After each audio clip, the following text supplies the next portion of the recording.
it's great to be back in this part of the world in Bathurst, and to get here you need to go through the Blue Mountains, Sydney's backyard playground, World Heritage listed wilderness, ancient rock formations, waterfalls and rainforests.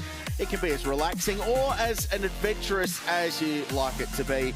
It is one of the most popular tourism destinations in Australia and always worth the stop when you head out of Sydney town and head west to come to this glorious racetrack in Bathurst. Mount Panorama welcomes you, the Liqui Moly Bathurst 12 Hour. We're firing up for qualifying, and I'm excited to be joined by Matt Nolte and Garth Tander for this.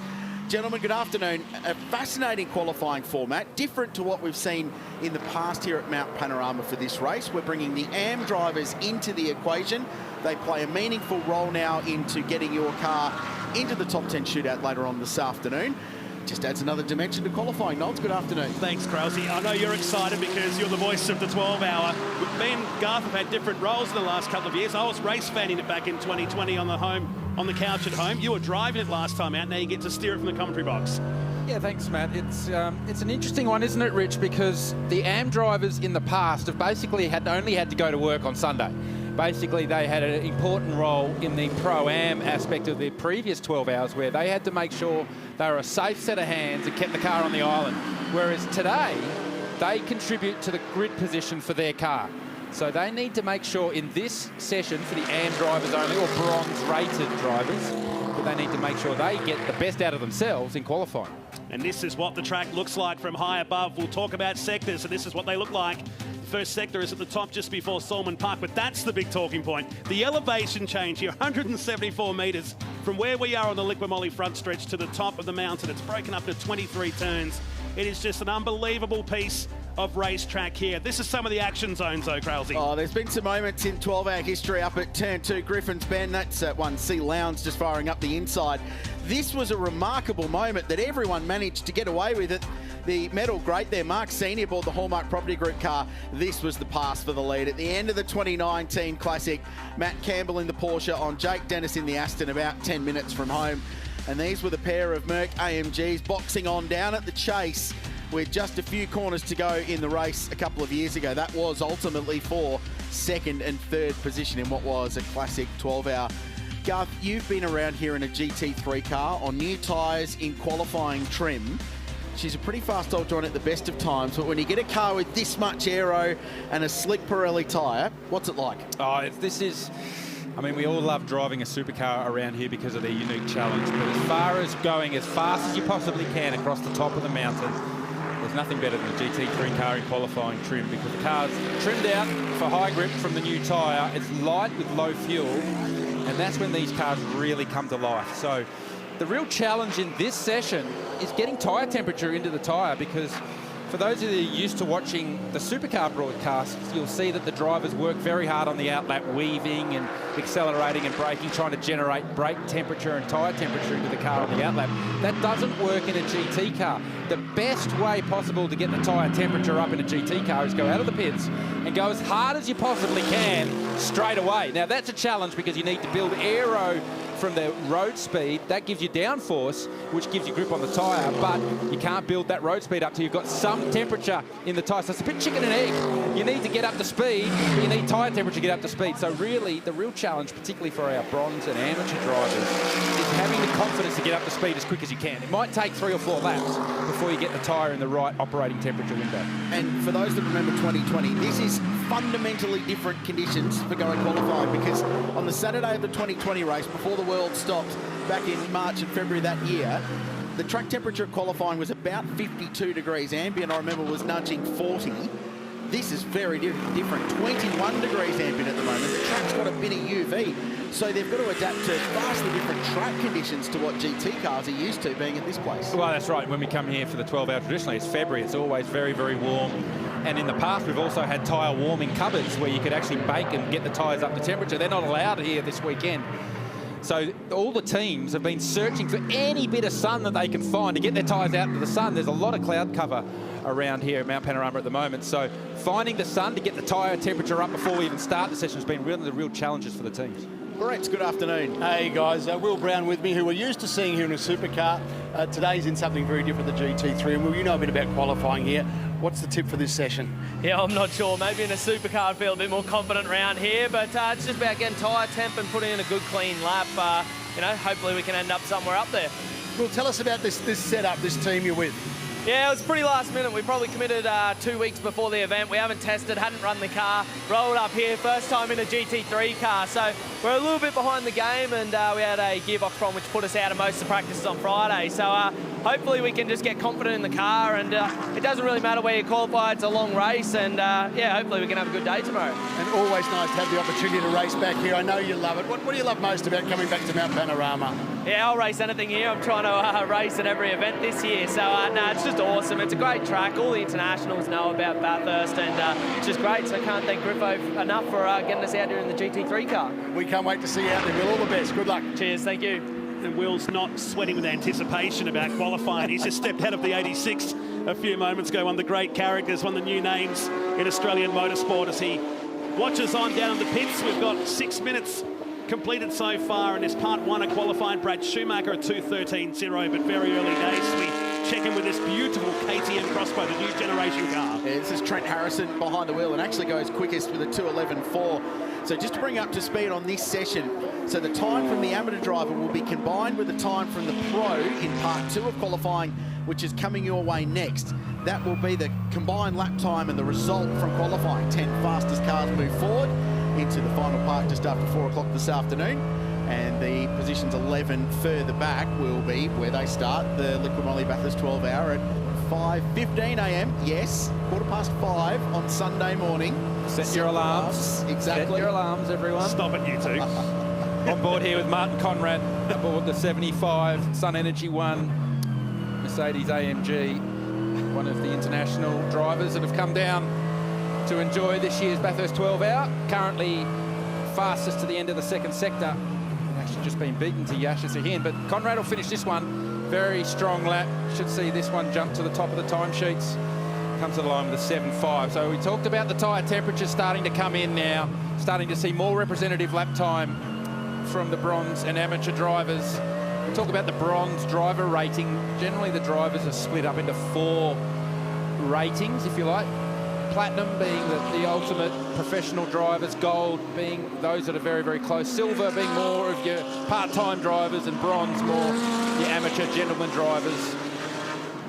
On the screen there, Yasser Shaheen crosses the line but stays down in 10th, so had a very, very strong middle sector, but potentially traffic in the last sector. It's John Stephenson watching on with Cam Waters. Watching on intently. Carrera Cup racing to his credit. Johnny Stephenson, Brock Feeney, hoodie on, watching on from the... Looking very cool there, wasn't he, Brock Feeney, looking the part.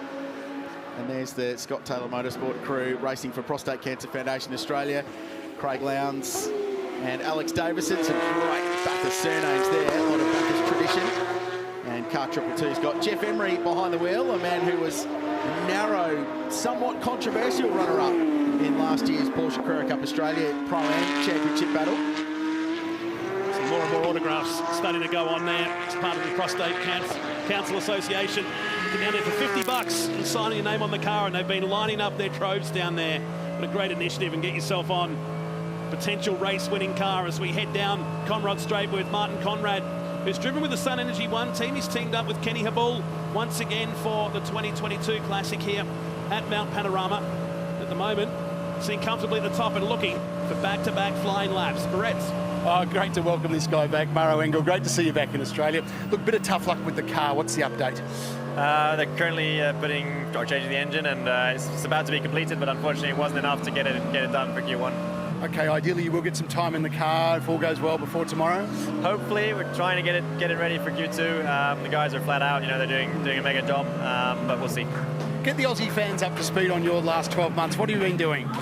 Yeah, lots of racing. First of all, it's great to be back here. I mean, what a place! Every time you come here, the first laps you turn here, it's just amazing. A busy program in Europe and the rest of the world. Luckily, racing is back up to speed, and doing DTM this year, doing the IMSA endurance races, so GT World Challenge endurance. So yeah, really can't complain. Great program, and yeah, above all, fantastic to be back here. So many of the drivers you come across in Europe who are coming here ask you about Mount Panorama, and what do you tell them? How do you describe this place? I think we're past that point.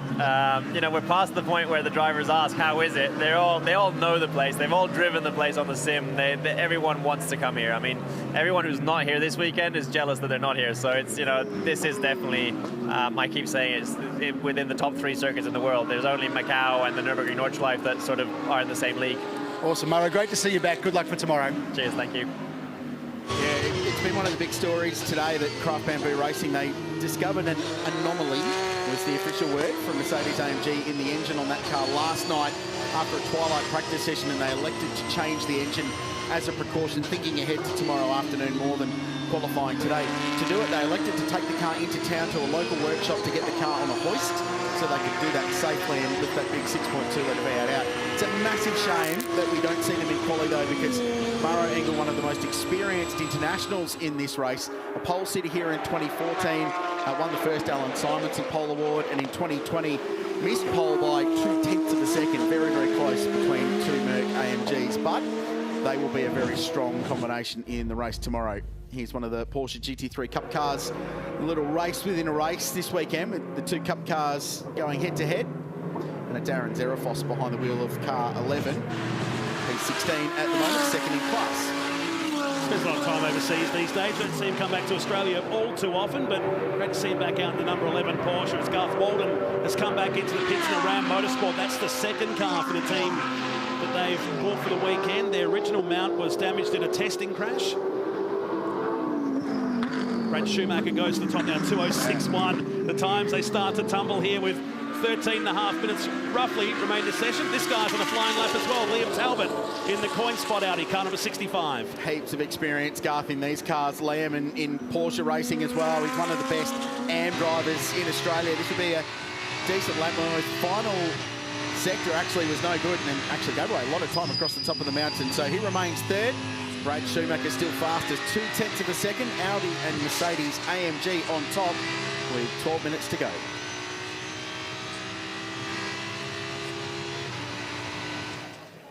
So nice and evenly matched. Chaz Mostert biting his nails, Garth. Pretty good bet to get in a car for qualifying at some point, though, wouldn't he? There's one of your former co-drivers. Kelvin van der Linde will be aboard the 74 Valvoline Audi in the next session. That's currently fastest with Brad Schumacher aboard, so that car looking very strong in this very early phase of qualifying. Still 12 minutes to go in this one, and then the entire 25-minute pro session, if you like. With Martin Conrad on screen, who's gone fastest to the end of the first sector. A little bit of traffic ahead on this one, so maybe a little bit time polluted to the exit of the second sector, and it is, so 1.2 seconds off. He comes up on the back of Paul Stokel in the Kundura Superbarn Audi that's basically having a shakedown. That car completely rebuilt. Well, it's not even the same car. The new car from yesterday, built up overnight by the Audi Sport Australia team. Big effort from those guys to even have that car on track today. Arrived at 6 o'clock this morning, having driven up overnight from Melbourne, and that team's worked miracles. So Paul Stokel behind the wheel, the Triple Australian Drivers Champion, not being timed in this session. Every lap time deleted. This is purely a shakedown to make sure that that car gets some laps, and Paul did no time behind the wheel yesterday, so he's just trying to get up to speed. I had a chat with Paul earlier. He goes, oh, I've got no laps. I said, Paul, come on. You have done a lap or two around here before. You'll be okay. There's 12 hours of racing tomorrow.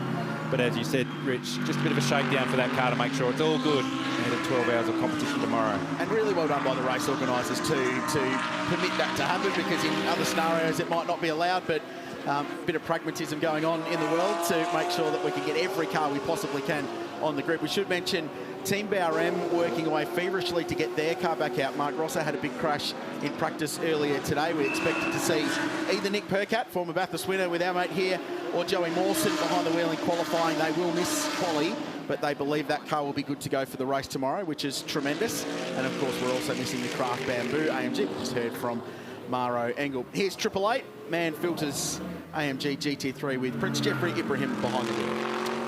You know, the run at the mountains, his third start here, not in the 12 hour. He's here last year in the GT World Challenge Australia. Moves himself up to 13th place now with 2:11 in this one.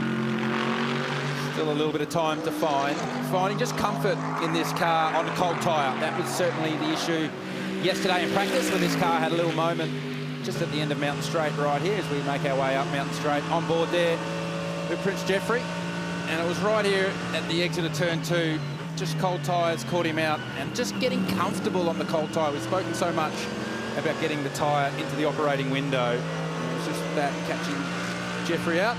But every lap, more and more experience, and this car will be certainly in the game tomorrow.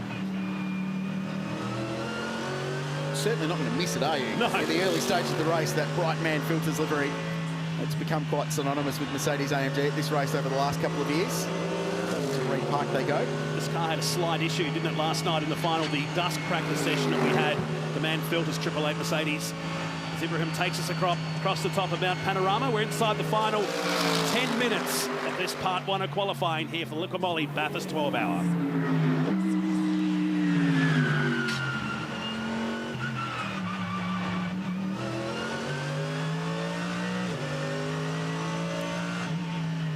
Quick times at the top of the leaderboard in qualifying. Qualifying part 1 of qualifying for the Liqui Bathurst 12 Hour. Some of the best GT3 cars in the nation going head to head. Liam Talbot is on a very good lap. We'll follow this through. Yasser Shahin on an even better one, and potentially going to go to what will effectively be provisional pole position. So Talbot across the line, the first into the 5s. Good lap, 205.7.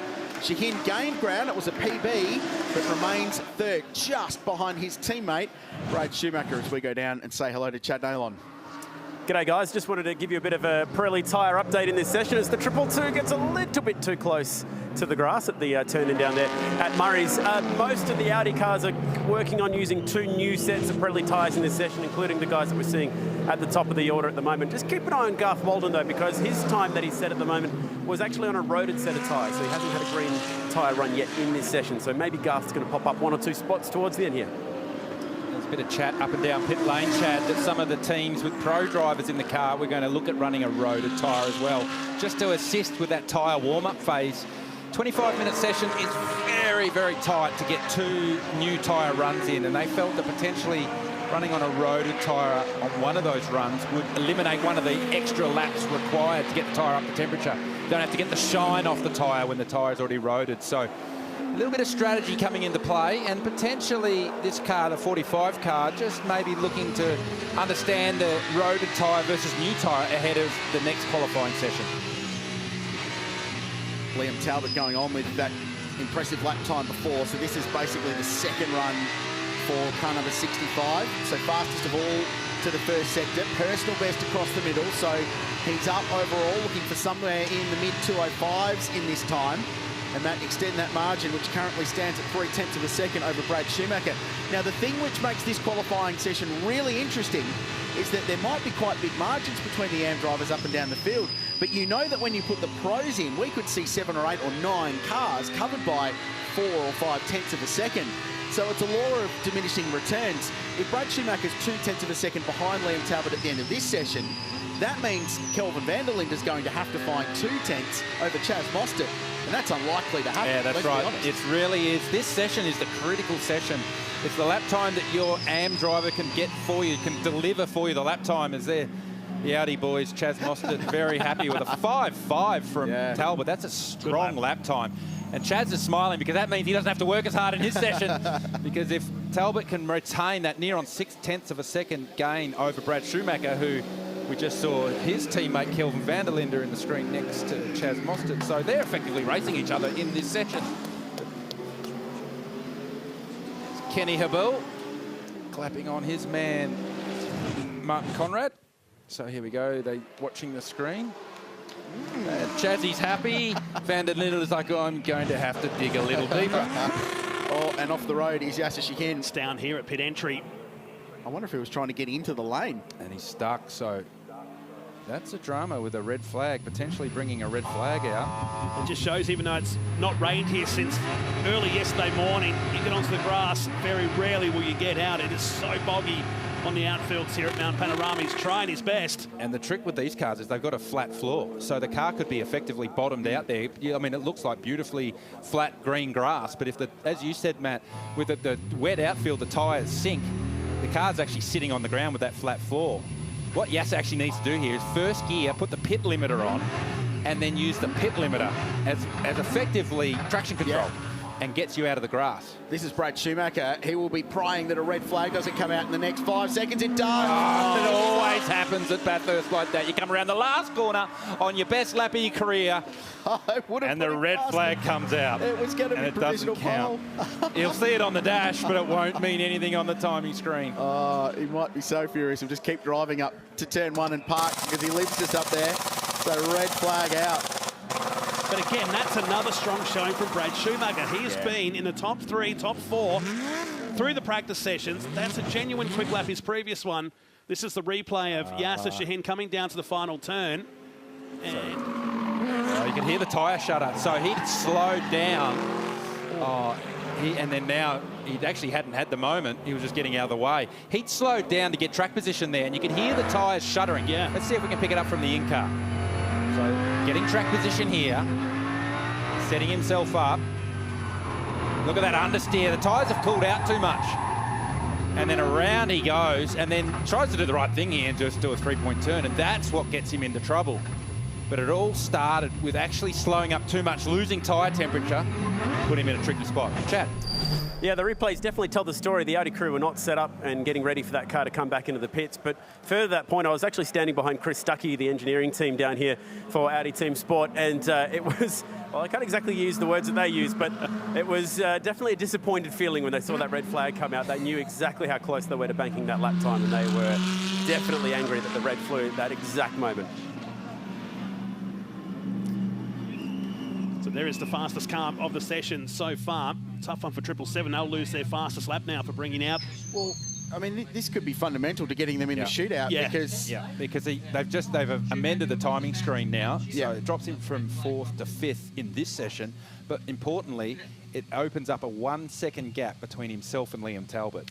So that actually means now that Ricardo Fella has to go out and go a second a lap faster than Chaz Mostert in qualifying. Good luck. Do you think that's going to happen? I don't. I've seen Chaz Mostert qualify at this place, as have we all. No, that's a massive ask for a tiny little error, and the session won't go green again until all the cars are back in pit lane. So there'll barely be time for one lap. Yeah, and the thing here is the tyre temperature that they're losing, sitting here, not doing anything. So rolling around under red flag, coming back to the pits, you obviously lose tyre temperature. As Motorsport Australia Race Control keeping an eye on things, working out whether we will go green or we will call this session. And we are hearing that we will not go green in this one. Centre of screen is James Taylor, who's the race director and performs that role for the Repco Supercars Championship. To his left is Craig Baird, driver standards chief. He's been instrumental in piecing this race together, especially from an AM component. Control to all teams, just confirming session has been declared and will not be resuming. And the reality of that is, I doubt we would have seen any more improvement lap time-wise, just because of the tyre temperature factor. The fact that that so many of all the cars would have lost tyre temperature, and you can't rebuild that back up in 2 minutes. You basically would have got one crack at it. And I don't think you would have seen enough tyre temperature to improve that lap time. So part one of qualifying finds Liam Talbot on top. Superb lap 2, 2:05.529. That is as fast as he has gone all weekend. Just pipped Garth Walden, who climbed up to the end there. So Chad nailed that call as well for Ram Motorsport. Brad Schumacher, the local third. Martin Conrad fourth, the Sun Energy 1. 8/10 back though. Big ask for the pros to try and take that chunk of time. Grant Denyer 11th for Wall Racing in the Audi, in the Lamborghini, I should say. So they've got a little bit of work to do. Tony D'Alberto expected to drive that car in part 2 of qualifying. But Mark Beretta, Liam Talbot on top at the end of an entertaining first half of qualifying here at Mount Panorama. Entertaining. We know how much this guy loves to race. Shane Van Gisbergen. Shane, great to have you back at the 12-hour. Big job ahead this afternoon. Yeah, I think they've changed the quali format or something, but hopefully I can get in the average top 10 to get through. But yeah, it might be a bit difficult, but we were getting quicker and quicker there, but unfortunately the red made it harder. You've had a great record at this place over the years. You obviously love racing the Bathurst 12-hour.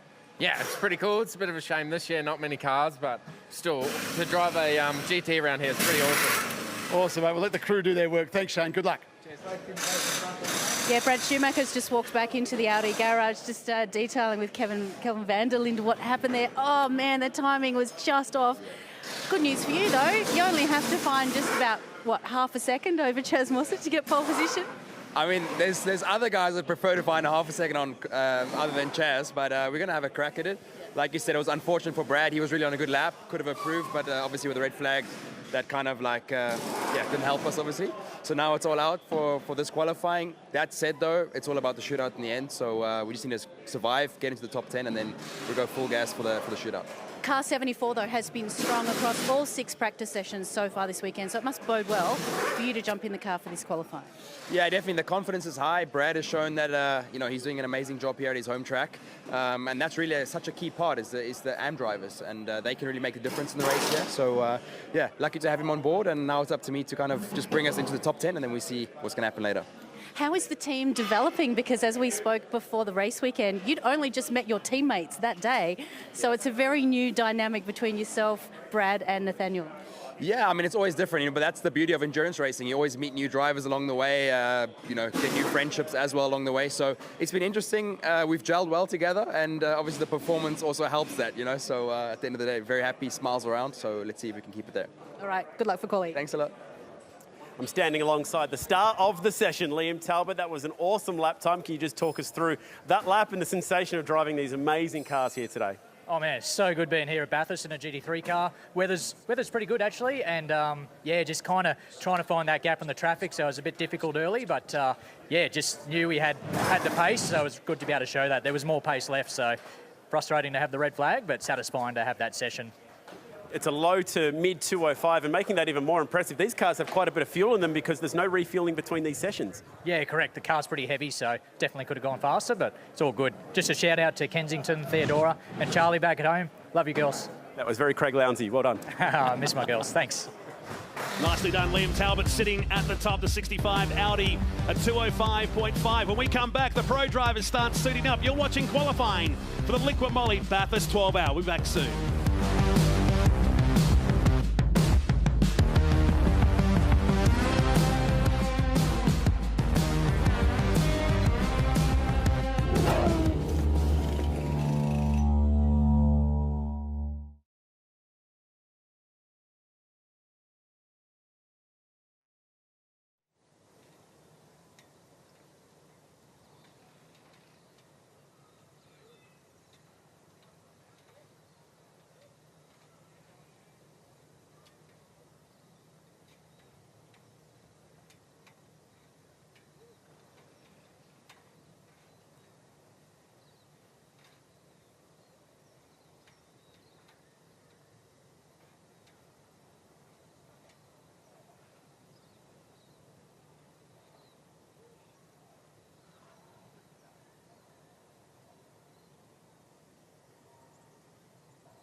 New South Wales is open for business, and it's a great time to be back in Australia's biggest city, which is built around a huge harbour and hosts many tourist attractions, as well as a number of beaches, bays and a couple of national parks. This, of course, homes the world-famous Opera House, Harbour Bridge, and, of course, Bondi Beach here. Come and check it out. It's great to be back in New South Wales and back here at Mount Panorama Bathurst, the Liqui Bathurst 12-hour. Part 1 of qualifying is done. We're getting set for the pro drivers to come out to the track. In the meantime, let's go to pit lane. Here's Bryony Ingerson. Yes, Stephen Grove putting the Porsche in 7th place in that qualifying session. Impressive, considering I'm pretty sure I saw that car finish the last practice session on the back of a tow truck. Yeah, in the last practice, we were pushing pretty hard in the last lap. We just clipped the curb, did a turnaround, did some damage. The car's still a little bit damaged, so we're just waiting on some parts to come through. So the main thing was to try and get it in the top 10 for me, try and get Ben in the top 10, and then from there we'll be able to put the new parts on, which are on their way, and then hopefully have a good top 10 shootout. When you say on their way, please explain that. Well, the part that we need, we just can't get one. So there's a car in Wollongong that's got the part, so we've had to get a chopper to go out to Wollongong, pick the part up because we just can't get it anywhere, and they should land shortly, and that'll give us an hour or so to put it on and give us best chance we can in the shootout. Outstanding. Look, there's about a second's difference between 10th place at the moment and you guys in 7th. What advice or what information have you given to Ben as he heads out? Well, because the car's a bit wounded, the rear wing's a bit wounded, so we couldn't push everything there. Well, that was probably 95%, so he's got to try and find that 95% mark and hopefully be enough to get into the shootout, repair the car, and away we go. But, yeah, it was pretty hairy out there. All right, go get him. Thank you. Okay, a couple of old mates are teaming up in Jack Perkins and Will Brown, and Mark Griffin as well as driving with them. Jack, you got your hands on this car for the first time yesterday, drove it left-hand drive. How different was it around the mountain? Yeah, it was very different. The first time all three of us had actually got a chance to drive the car was yesterday, and having raced around here for 16 or 17 years in a right-hand drive V8 supercar, jumping in the left-hand drive just kind of threw me out a bit. It's really good through some corners, and then other corners I'm kind of not sure where the walls are. I feel like I'm in the passenger seat, Brett, but it's really good fun, you know. It's a bit different environment to what we usually do when we're here for the 1000. I haven't done the 12-hour since 2007 when it was a production car race, but it's really good fun, you know, hanging out with Will and Griffo. It's always a good fun time with these guys, and thanks to Griffo for the opportunity. How are you going? Do you give yourselves a pretty good chance tomorrow? Yeah, we do. We haven't really put a foot wrong, and we're kind of just learning the car, and we've seen there's been a bit of a natural attrition already. So I think if we can keep out of trouble and just have a solid 12 hours, it'd be quite good. You know, Griffo is really getting up to speed then. That red flag kind of knocked around his quickest time in the qualifying session, which I'm sure other people got the same story. But I know Will's pretty pumped up for qualifying here. We've G'd him up a bit, so he was quick in practice this morning. And I said to him at the start of the weekend, he's the young one that can do the qualifying. He can do the nighttime stuff as well, because that stuff's starting to scare me a bit. All right, Jack, let's sit back and see how he goes. Good luck, we'll get into it. Nice lap from Garth Walden, second quickest in that session. You got Brett Hobson in the car right now. Do you reckon you guys can hang in there for the Pirelli shootout? Yeah, I hope so. Brett's been doing a great job all week, and especially for someone who's never really driven a car. We got here and been tuning the car all week, just steady. So, hopefully we can hang on. I think Brett's going to do a great job, so we'll see how we get on. You guys ran a little bit of a different tyre strategy then. So you started on an older set of tyres. What did you learn from that? Yeah, basically we want to start on an old set of tyres. We haven't done a lot of laps, and especially myself, just back to back. And we've been, as I said, we've been tuning the car, and we made a pretty big road forwards with the car in the last session, and I didn't get to drive it, so I just want to start on an older set and see what the car balance was like, and head back in the game and bolt on some greens. All right, nice work, Garth. I just had a quick run up and down pit lane. I can tell you that all of the Audis are currently on older tyres. I'm going to try and get down and see what the Mercs down that end of pit lane are running at the beginning of this pro session. Kenny Habul, Martin Conrad did a fantastic job for Sun Energy Racing in that session. 4th fastest at the moment, and now you've just got the defending Bathurst 12-hour champion in the car. The French superstar. He took a couple of croissants with him, I think, in his pocket. No, Marty did a good job. Really good. The car's good. We're all happy. We're a little bit worried about the speed of the Audis, to be honest. It's kind of concerning. But we were giving it everything, and I'm glad he did it. We flipped a coin, actually, about who was going to qualify. He's a little more conservative, and I'm prone to being a little more crazy. So I said, you better do this one, because the race is tomorrow. You guys have been so strong, though, across all the practice sessions. It just seems like the form is continuing for you guys. Yeah, it's been wonderful. Thanks to 888 and AMG Mercedes have been helpful, and we have a great car, and everyone's excited. So wish you all the best. Thanks, Kenny.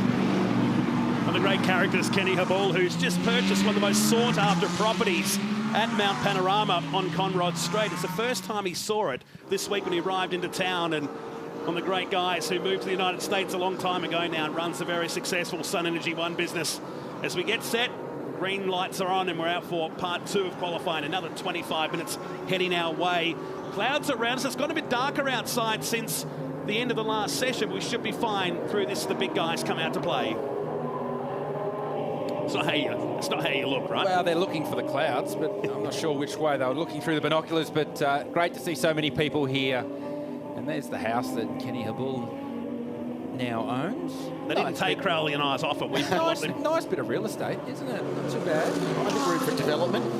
We were theorising that perhaps you could put a marina in there and get a. Well, you've got to paint the ground blue, and you can call it a marina these days, it seems. So, anyway, now the game here is all about track position. So you can see already the intensity level has lifted. And Garth, the word is that the AMGs are on new tyres. So we heard from Chad about the Audis on worn or roaded tyres, the Sun Energy One car and 888 on brand new Pirelli slick tyres for this session. So some different approaches to get you warm up. There goes Kelvin van der Linde racing for track position at the Maguire's elbow already. Cool. So the Audis would have gone on the tyres that the bronze drivers used, so there would have been some residual heat. So now, racing for track position. Van der Linde actually has the inside for the kick, side by side, trying to break the side draft. Now, this is qualifying, mind you. This isn't the race. And Van der Linde does, he would have all had more braking grip with the warm tyre coming down into the chase, but there's a little bit of intensity there before we even start a qualifying lap. This is the warm-up lap. And it's 24 hours too early. Yeah. So you've raced with Van der Linde before, a couple of years at this place. The only word I can think of to describe him is just brutally fast. Maximum attack. Doesn't matter whether you're in pit lane, in the truck, or on the racetrack. It's just maximum attack all the time, and that was a classic example. He wanted that track position. He fought for the track position. He got the track position. Maximum attack in the truck sounds like a story. Yeah, no, we can't talk about that on air. No.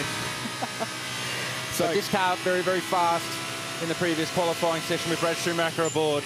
And Van der Linde very fast. We were just talking to Jack Perkins about Will Brown having a crack in qualifying. And that will bring out the red flag. Turn 1, cold tyres. Brad Schumacher watching on, who was the victim of the red flag earlier, was on a lap that would have put him to the top in part 1 of qualifying. So no time set, all that racing for track position, all for nothing. I feel like we might do that again after this red flag. I suspect you might be right. And with the pit order, those Mercs are at pit exit end. So it's not determined like you would at a regular Supercars Championship round, for example, based on the championship last year. This will tell us what happened to the 19 and just understeered in, didn't it? Yep, so it would have been ABS lockout, no tyre temperature. Will tried to turn the car in and just carried too much rolling speed on turn in. These cars have adjustable ABS. Did you find yourself using it, or do you wind it right back? No, you can turn it off, but the cars are designed, the aero's designed, suspension's designed to have the ABS engaged and turned on. So you actually need to use the ABS to engage the rest of the car, if you like. So you use minimal ABS engagement, but you do have ABS on. And various different settings for different track conditions, low grip, high grip, wet, dry, all the rest of it. Let's hear from Bryony in the lane. Yeah, well, this is unexpected. We did not expect to see Nick Perker getting behind the wheel of car 17 today, but he is strapping in. They are allowing him to go out and do 1 or 2 laps during this qualifying session, just to shake down the car, I guess, and check that everything is all okay. Obviously, it doesn't count for anything. They will still start from the rear of the grid for the race, but Supercars officials have deemed that they are allowed out for 2 laps. So you're telling me there's a chance? More than a chance they had about 2 hours ago. Team BRM is a bit of an unorthodox way of getting the panels back in, jumping up and down, trying to get that sorted. That's the view from Motorsport Australia Race Control. So they'll get to come out at least, sort out the gremlins, of which there probably will be a couple. And it'll bring us 18 cars. The rest of the cars make their way back into pit lane. We'll do the same. Here's Chad. Yeah, I'm not seeing too many teams set up to change tyres at the moment. Obviously, a lot of them would have gone out on new tyres just then, but one of them is car 75. I can see 888 setting up to change the tyres on that AMG Mercedes. Now, just make a little note of this. Why is this important? That has just done 1 lap. They now have a nicely roaded set of tyres should they choose to use that for the shootout. very good point. And I was starting to theorise that potentially those that went out on a brand new tyre right then actually have generated a bit of temperature. The clock is still counting down now under this red flag. You'll see that in the top left of your screen. So those that went out on a used tyre would have to get onto a brand new set of tyres. So it flips. The advantages the Audis potentially had by going out on some tyres that had residual heat have now lost that, and potentially those that went on a new tyre have generated a little bit of temp that'll sit there under this red flag ready for them when we go green again.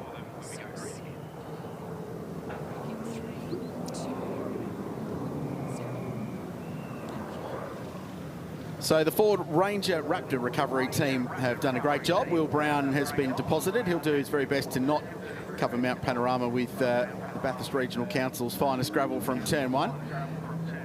Drives right across to the opposite side of the road, so he'll go back to pit lane and we'll get the session back. And just to follow up on Chad's point about tyres, there was a brief shot of Sun Energy One Racing with another set to go on car number 75, so they were ready. There they are, thank you very much, to go on with Jules Gounon. The Frenchman, who was so brilliant here in 2020, survived that last stint at the end of the race. There was rain all the way around Mount Panorama. There was thunder in the air. There was a puncture with about 40 minutes to go, but survived it all to win the 12-hour for Bentley. Chad? Riddle me this, Krause. I just thought it was interesting that they chose to change the tyres on one car at 888, but not the other. Now, they both went out on new tyres at the start of that session. It's almost as if maybe they're not expecting to make the top 10 shootout. On the bright yellow car? Yeah. Well, they've got a margin to find. To get into the top 10, they need to find 9/10 of a second over car number 6, which is the Wall Racing Lamborghini Huracan. So will Shane van Gisbergen be 9/10 of a second faster than Tony D'Alberto in this qualifying session? That's the million-dollar question. Yeah, Tony's been very fast in that Lamborghini all weekend so far, so Van Gisbergen certainly has it ahead of him, but I'd be going on a set of tyres that have some heat in them. So you've effectively gone out and done an outlap across the top of the mountain. You were generating temperature. And even under the red flag, you could still be working the brake pedal, keeping the temperature in the rim that then it radiates that temperature out into the Pirelli control tyre. So I'd be going on a tyre that has some temperature, given that this car, the 888 car, will be the first car that leaves pit lane. So Shane can put his head down and go and not really catch the back of the field on the first push lap.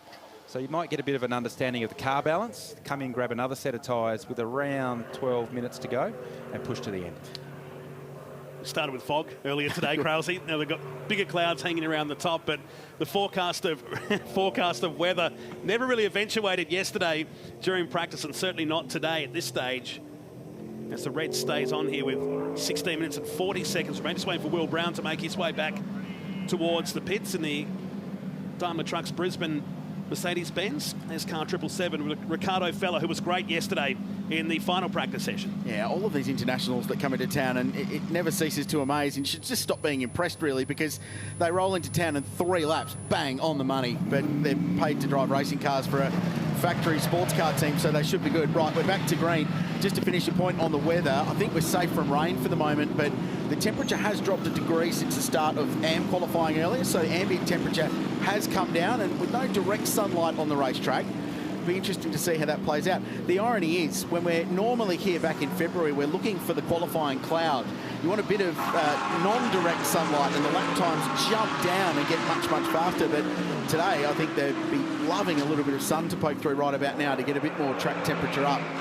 So the field led out of pit lane by Shane van Gisbergen. We go qualifying now. The fastest drivers in the fastest cars looking to get themselves through to the shootout here at Mount Panorama.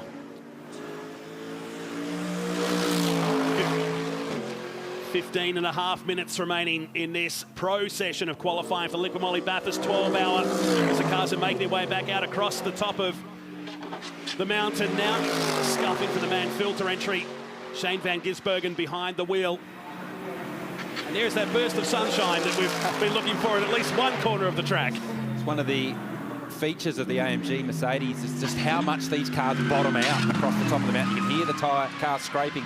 So tyre pressures are low at the moment. So when the tyre pressures come up, the tyre expands a little bit and the ride height comes up.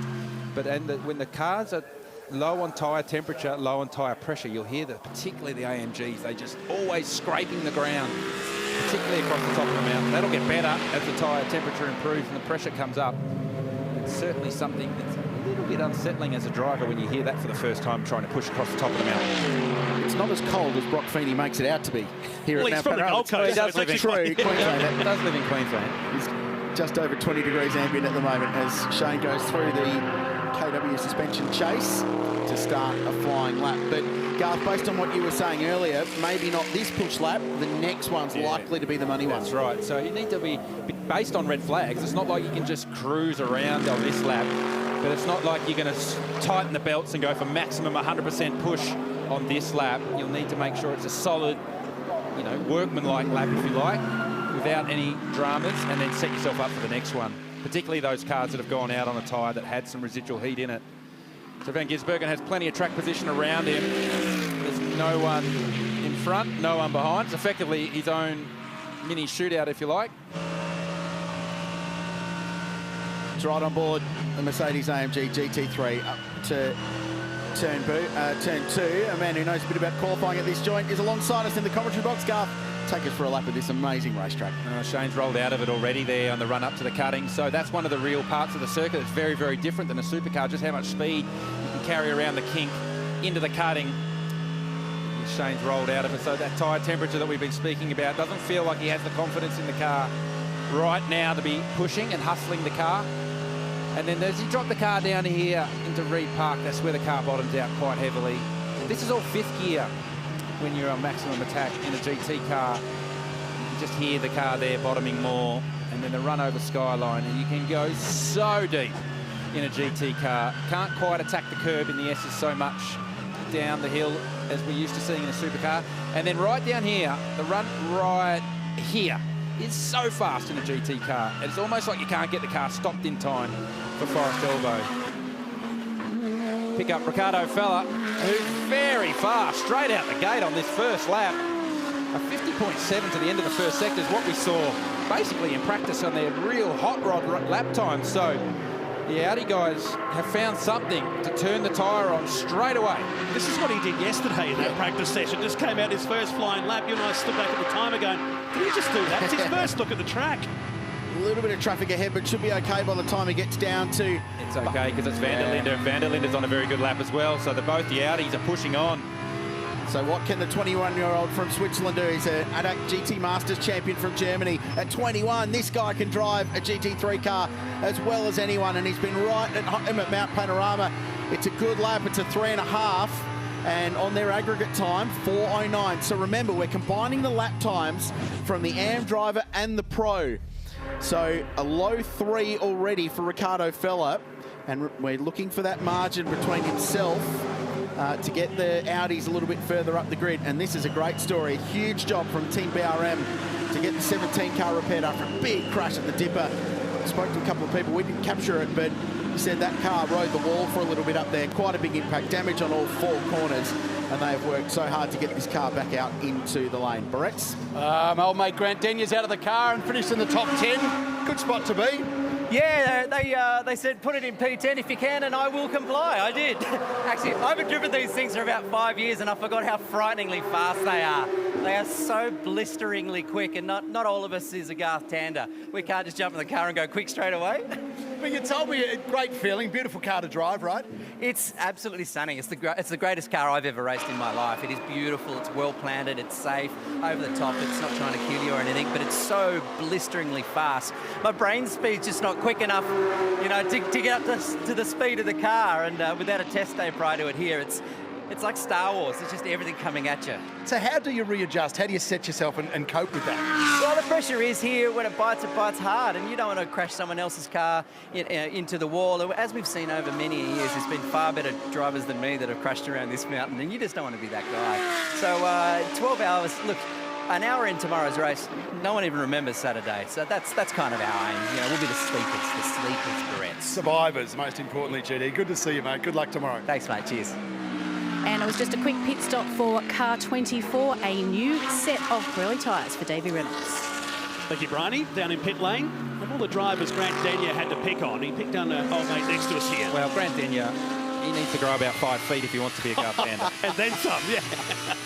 Van der Linde crossing the line, and another flying lap cements himself nicely at the top now. Keep an eye on the aggregate time from the first, second and first session and the second session. He pulls the belts tight and goes for another run. Gunon goes up to third position now behind Ricardo Fella. Here's SVG. Mostert bangs out a very good lap. It was a 2.9, I think. So we're not talking about the Hollywood number this time around. We're not going to go, oh, it's a 2.025 for pole. What we're talking about is the combined time of the two sessions. So at the moment, it's a 4.09.01. So that backs up Liam Talbot doing a 5.5 in qualifying one, and that basically says that that lap from Chaz Mostert was a mid 2.03. So you add them together and you get 4 minutes and 9 seconds. Chad. Yeah, I'm standing down at the Team BRM pits and just keeping an eye on and ear out for what's happening with Nick Percat's car. It's starting, and that's fine, but they've just had to wheel the battery in because they've had to start it up a few times now.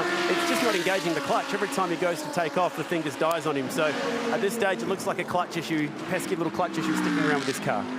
That's the car that was in the wall right here earlier today during the final practice session with Mark Rosser and Joey Mawson, who makes his Bathurst 12-hour debut this weekend. No stranger to this kind of racing. Again, Van der Linde goes after it out of Maguire's elbow, but it's Ricardo Fella that's flying. Fastest two sectors for car 777. And Ricardo Fella is tucked in beautifully behind this car, Kelvin Van der Linde, so has the effect of taking the slipstream. Van der Linde just checking the airflow coming through the air duct, if you don't mind, at 270k an hour. Tipping in one-handed to the chase, if you don't mind. But these two cars going very, very quickly at the moment, but it's this one that's fastest to the end of the second sector, Ricardo Fella. And don't these pros that come out from Europe, they know the cars so well, just come out to our Bathurst and just deliver lap time-wise. So cool. It's seriously impressive to watch. So across the line goes the 74 and the 777. Van der Linde good. Remember, Fella's got the job to do because Yasser Shahin lost his fastest lap time for bringing out the red flag in part one of qualifying. So there's more work to do for the driver of 777 when we smash the lap times together. But he's actually gained some ground. He's only 3/10 away from Van der Linde, whose most recent lap put him in front of Chaz Mostert. And now Mostert goes through again and goes faster. So 3/10 of a second on the combined times. So 4 minutes and 8 seconds of lap time, and they're still only split by 3/10 of a second. Very, very close, and we go red with 7 minutes to go, and it's the Porsche stuck on the run up the hill towards Reed Park. Oh, and that's with 7 minutes to go. That's a reasonable recovery. So the Porsche has found the wall, as you said, Rich, on the way up to Reed Park. 7 minutes, and the clock keeps counting. That's an important factor to take on here. Looks like just got a little bit wide over the hump out of the cutting for the run up to Reed Park. It's a very similar skid marks to an accident we saw there in 1980, if you don't mind. Very nice. Almost a metre. Bathurst history from you. The skid marks just in front there, I think that's from the earlier Aussie racing car crash. Or am I wrong? Well, let's see. We'll find out right here, right now. Oh, you can hear it over the hump. You could hear it. No, they were from the Porsche. Eric Constantinidis has had that impact on the run up to Reed Park. They were second in Class C at the moment. He actually wasn't that far behind Alex Davison on their aggregate time for the 222 car. So that contact very close to where our flag marshals, our Motorsport Australia volunteer flag marshals, doing a great job of warning everyone exactly where the car is with the yellow flags out, but did a nice job of avoiding a Porsche trying to come at them at speed. The big story here is that Shane Van Gisbergen has done a good enough job to get 888 into the top 10. I reckon they're in the shootout on those numbers. Dale Wood in the KTM, who that car was inside the 10 from part one of qualifying. They haven't been able to bash out a good enough lap time. He was on a good lap, but they've dropped back to 12th position. So I think, Chad, SVG could be in.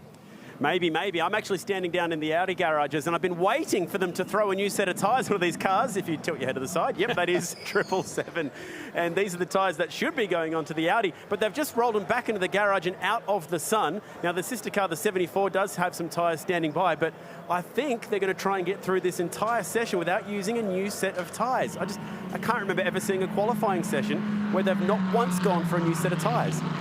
Yeah, that's important because, one, they're in the session, Chad, they're safe in the top 10 at the moment by nearly 5.5 seconds to the aggregate, so they're very, very safe. They're saving tyres for the race tomorrow. It's as simple as that. They only have 12 sets of tyres of the Pirelli control tyre for this weekend. Think about it. They're going to be doing 9 pit stops, so they'll need at least 10 sets, but those 12 sets of tyres start from practice. They don't start from qualifying, so they've had to use quite a few Pirelli tyres already. So if they can get through this session without having to use any more new ones, they're in much better shape for tomorrow's race.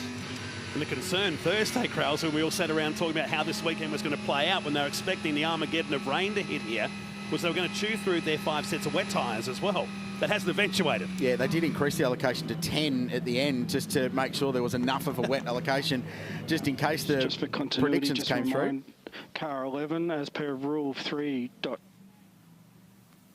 just hearing from James Taylor in I race think control. that's going to be the red flag rule, that you lose your fastest lap because you brought the red flag out. So we just saw a shot of David Reynolds, car 24, 16th position on the combined time. So they are way down from where I'd expected that crew to be. That was a shootout lock for mine with Reynolds and Waters in that car. And probably the biggest achiever of qualifying so far is the Ram Motorsport AMG. Brett Hobson and Garth Walden have done the job in the 2 sessions. They're 5th at the moment, so that's a huge job for an AM-class GT3 car. Declared, it will not be resuming. Session will not resume, so qualifying locked and loaded, at least the first stanza of it, because we come back for a Pirelli shootout later on this afternoon. And I think that was a sigh of resignation from Kelvin van der Linde, who wanted to go again. He just rested the head against the headrest and went, I wanted to go, because he was so fast, and 0.3 of a second on combined times, Garth, behind Chaz Mostert and Liam Talbot. Yeah, well, that's the work that Talbot did in that earlier session, wasn't it? He did such a nice job to have that car at the top of the timesheets, and we knew Chazzy was going to punch out a good lap time. He's so fast around here in a GT car. He's proven that in many different manufacturers over the year. There he is with his right-hand man, Adam de Bore, just talking about how things played out in that one. But Liam Talbot, pretty happy. Fraser Ross in the background. He's the 3rd driver in that combination. Just listening into what Chaz has to say. Shane Van Gisbergen will be a pretty relieved man to make his way into the shootout this afternoon. So that's a big effort from Van Gisbergen, because they were on the outside looking in after the AM part of qualifying. So they've dragged themselves in. So all 4 brands in GT3 make the shootout later on this afternoon. The Porsche, Ben Barker from Grove Racing, and Stephen Grove did the job there. So 6th fastest for them. And great to see the Lamborghini in as well. Tony D'Alberto got the job to qualify that car, and they ended up 9th. But check the margins. Remember, we're combining the times of 2 drivers, and just 0.3 between those 2 unbelievably good Audis, and there's still a shootout to come. So that's not by any extent the locked-in top 10, but there's some pretty cool names to rattle through when we get to the second part of qualifying later on this afternoon that will be having a red-hot go. How good was it for the 55 Valmont team? We didn't see them at all out there. They've made it comfortably inside the top 10. That's great. Chad? I'm down in the Audi Mega Garage. It's an amazing vibe down here with all 4 of these cars lined up alongside each other. Great job by Chaz Mostert and Liam Talbot. We heard from Liam earlier. I'll grab a quick word with Chaz, who's down here with Fraser Ross, his co-driver as well. Big Fraser's down here as well. You guys are going to be the last out in the shootout. That's going to be a pretty cool show coming up later. Yeah, we're not sure exactly what the format is. It's been changing a fair bit. So, just happy. Obviously, Liam did a fantastic job. Gave me a couple of tenths up my sleeve to just make sure we get the car around. And but the balance of the car's been good. Adam's been giving us a pretty good car. We tuned it up a little bit, and I'm just lucky to drive these 2 superstars. So it's great. And the way that the last session's going to work today, we've been calling it a shootout, but essentially get multiple laps in there with 5 other cars out there with you. Yeah, it's a little bit weird this weekend for GT cars. Normally we'd have tyre ovens and help us guys out bring the tyre in, but a cold Pirelli around here definitely takes a few laps. So for us to do a shootout for 1 lap, we probably wouldn't be able to use green tyres. So it'll still be a different style of shootout, but it's still going to be a lot of fun today. So I think we'll chuck Fraser in for that one, we reckon. Love to. All right, I might go for a walk and see if we can find the other fast Audi drivers out the back here. So many different crew members around, and we'll see if we can grab Calvin van der Linde and also Ricardo, who's been very quick. We'll see if we can grab a quick word with Ricardo Fella. He's having a chat with Yasser Shahin out there. Sorry, guys, might just dive in and grab a quick word with Ricardo. Can you just talk us through how much faster you maybe could have gone had that session not ended so prematurely? To be honest, not a lot faster. Maybe half a tenth to bring the lap perfectly together. But I had quite a good sector 2, so I'm quite happy with myself because it's still the first time for me on this track, and I really love it, so I'm quite happy. Your first time with proper qualifying laps out there. Just what is that experience like here at Mount Panorama? Well, it's super cool. I mean, now I had a clear lap, which was not always the case in practice. And I really tried to send it, especially in Sector 2, which is the nicest part of the track, obviously. And it's just super cool when you go up the hill and then you fall down, and it's what I like. Absolutely. It's great to have you here, Ricardo. I might see if I can get your teammate Van der Linde as well, but I've lost him at the moment. He was at the moment the front. So I might have to see if we can find Kelvin a bit later on. But top 3 for Audi at the moment. They've done a fabulous job. And when Chaz Mostert, and he's going to be sharing his racetrack with a lot of his teammates out there for those last few laps. It's going to be simply one to watch later today when they fight it out for that Alan Simonson pole trophy.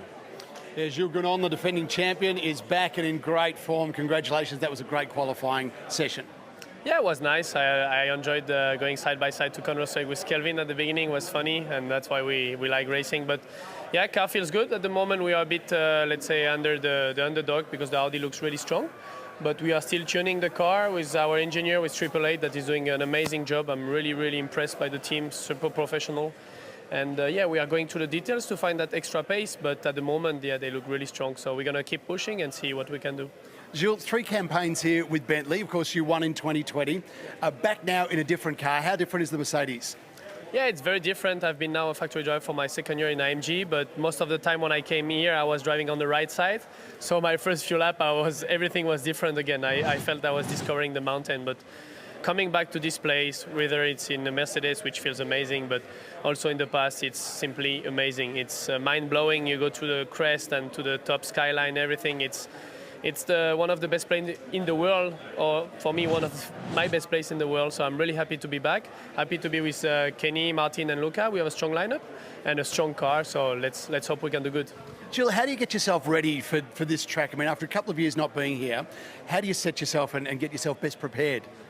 I think here it's a matter of respecting the place. So every practice you go step by step. So you start very low, at least that's what I do, to not take any risk. And then step by step you go increase the margin to the limits during the race also to be real prepared for the last 2 hours when everybody is on the limit, because this is quite difficult. And yeah, it's a way to go step by step improving to reach the limit. And you don't want to spend too much time at the limit because it can bite this track. So the goal is to increase the confidence and then when it matters, really push for it. All right, we know you're going to be up there again this year. Good luck. Thank you very much. Well, they're putting on a brave face down here, Davey Reynolds, Cam Waters, but P16, talk us through what happened. I don't think we're even 16th, are we? I think you are. Oh, no, we are, sorry. It's basically second last. But we're only a minute 25 off the pace, so we've got plenty to work at. Why didn't you string a lap together? Tell us what happened. Well, with all the cars crashing and they shortened the session, I never actually did a complete lap, so that's why it looks so miserable. You were just here discussing with Tony Bates. You might have to rethink your strategy for the race tomorrow, Cam. Have you got any idea what you might do? We'll just roll the dice, do something different to everyone else. Yeah, so I can't actually start the race, so it's either out of Reynolds or Tony. So, I don't know, they might roll the dice and have a crack and do something different to everyone else. You get a sleep in. Yeah, I can't wait. I hate early mornings. We know. We know. You've chosen the wrong race if you hate early mornings. I'm trying to keep him fresh for the last few stints. Like, if he's good then, he's on fire, you know, he can achieve great things. Look, there's still a really good energy in the team around here. Wish you all the best for the race tomorrow. Good luck, guys. All right, thank you. Yeah, thanks, Bryony. That's one of the cars that we expected to make it through to what remains a Pirelli top 10 shootout later on this afternoon. But Garth Tander, there has been a change to the format. Rather than a single car one lap dash, and this is breaking news, the format has been changed. So it will be split into 2 15-minute sessions. The bottom 50% of the top 10 that we've just set. So Ben Barker, Devarshan Padiachi, Shane Van Gisbergen, that's a big one. Tony D'Alberto and Lee Holdsworth will run first for 15 minutes and bank the fastest possible lap time they can. There'll be a 5-minute break and then another 15-minute session with the fastest cars from combined qualifying. So that will be Chaz Mostert, Kelvin van der Linde, Ricardo Feller, Jules Gounon, and potentially Brett Hobson or Garth Walden, depending on who they stick in car 45. The reasoning behind it, Garth, is around the topic we've been discussing throughout qualifying, which is generating tyre temperature. And for the good of the show, for the competitor base, and for putting on a good qualifying session and a safe qualifying session, the decision has been taken that rather than a single lap shootout, 2 15-minute sessions are the way to go. Initial thoughts? Well, I think the big thing that you mentioned there was the tyre warm-up, and We heard that Chaz Mostert, when he was talking with Chad, talk about tyre cupboards. And in GT racing, they use these tyre cupboards for pre-warming the tyres, if you like. And they're not allowed here this weekend. So a lot of the teams here in Australia have them already. We've used them in the past in the 24-hour race. Those that are used to watching Formula One, for example, would see that they use tyre blankets to get the tyres up to temperature. So it's a GT version of that, if you like. But they're banned this weekend, so we have to warm the tyre organically, so on the racetrack, on the car. And we've spoken plenty about that, how it's taking 2, 3, 4 laps to get the tyre into an operating temperature window where you can have the confidence to push the car. We heard Jules Gounon just say there that you cannot push too hard at this place because Bathurst bites. And the last thing we want to do is have a car have a massive moment and crash in the shootout at 5 o'clock this evening and not be ready at 5:15 a.m. for 12 hours of racing tomorrow. Well explained. Let's go back and have a look at highlights from qualifying before we get into some support category racing. So cars rolled out. It was busy as always qualifying at Mount Panorama in a unique format for 2022. And I think one of the stories will be the battle for track position, especially when the pros were on the racetrack. But it's always frenetic, it's always busy, isn't it, qualifying at this place? This was Will Brown. Well, at least drivers you'd expect to do that. Guy who was on provisional pole here for the 1,000. That was cold tyre. We talk about the tyre warm-up and just not having enough experience on these cars on a cold tyre. So that was the first red flag we saw in the pro session. We saw this one from Yasser Shaheen. Oh no, this is on board with Ricardo Fella, who was very, very fast. Yasser Shaheen had a moment in that car in the AM session, so they ended up only 4th overall on their combined times. Kelvin van der Linde, very, very fast also. He's been fast here in years gone by, and he will certainly be one of the players in the afternoon session. But Chaz Mostert, we know he loves putting a fast lap together around Bathurst, and combined with Liam Talbot, the 65 Audi was fastest overall. Thank you, Garth. Nice work from you in qualifying a top 10 shootout, or the new format of a Pirelli shootout. It's still a shootout, don't worry, coming away a bit later on. But Chaz Mostert, once again, second event in a row at Mount Panorama. He's done the job in qualifying, at least the initial phase of it, with Liam Talbot contributing massively. Thank you, Garth. You can have some time off and prepare us for the next session of qualifying later on today, when we do set the grid for the Liquimolly Bathurst 12-hour. New South Wales, or the combined sedans field, joining us now on the racetrack for a little bit of support category action. Always a highlight of the Bathurst 12-hour weekend. Lee Holdsworth is on his way up from pit lane to jump in and call this one with me. So looking forward to hearing from a driver who's just been on the circuit and getting some experience in the GT cars ahead of the race tomorrow. But combined sedans, well, what is it? It almost does